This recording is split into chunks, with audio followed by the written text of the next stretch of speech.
बहुत समय पहले की बात है। अयोध्या के राजा सगर ने एक भव्य अश्वमेध यज्ञ का आयोजन किया। उन्होंने एक यज्ञ का घोड़ा छोड़ा, पर वह घोड़ा अचानक कहीं गायब हो गया। राजा ने अपने 60,000 पुत्रों को घोड़ा खोजने भेजा। खोजते खोजते वे सब पाताल लोक पहुंच गए, जहां उन्हें घोड़ा भगवान विष्णु के पास विराजमान दिखाई दिया। उन्हें गलतफहमी हुई कि यह घोड़ा भगवान विष्णु ने चुरा लिया है।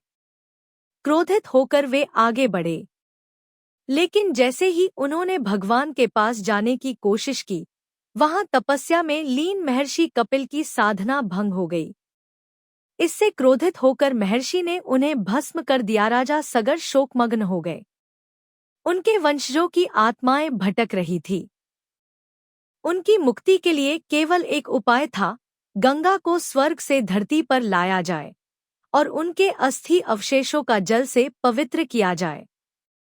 राजा सगर के वंशज अंशुमान, फिर दिलीप और फिर भगीरथ ने इस कार्य के लिए तपस्या की। राजा भगीरथ ने वर्षों तक तप किया, तब गंगा माता प्रकट हुई। उन्होंने कहा, मैं स्वर्ग से धरती पर आऊंगी, लेकिन मेरी धारा इतनी वेगवान होगी कि धरती सह नहीं पाएगी, वह फट जाएगी। कोई मुझे थामने वाला चाहिए। भगीरथ ने तब भगवान शिव की कठोर तपस्या की। भगवान शिव प्रसन्न हुए और बोले, हे भगीरथ, मैं तुम्हारी भक्ति से प्रसन्न हूँ। मैं गंगा को अपनी जटाओं में धारण करूंगा ताकि उसका वेग धरती पर सहन हो सके। जब गंगा पृथ्वी पर गिरी, शिव जी ने उसे अपनी जटाओं में बांध लिया और फिर धीरे धीरे उसकी धाराओं को पृथ्वी पर छोड़ा। इस प्रकार गंगा धरती पर उतरी और भगीरथ के पूर्वजों की आत्मा को मोक्ष मिला। तभी से गंगा को भागीरथी भी कहा जाता है, क्योंकि वह भगीरथ की तपस्या से पृथ्वी पर आई।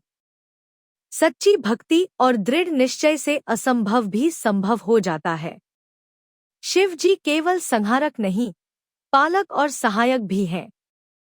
गंगा केवल नदी नहीं, एक पावन जीवनधारा है जो आस्था, श्रद्धा और तप का प्रतीक है। हर हर महादेव, जय गंगे माता।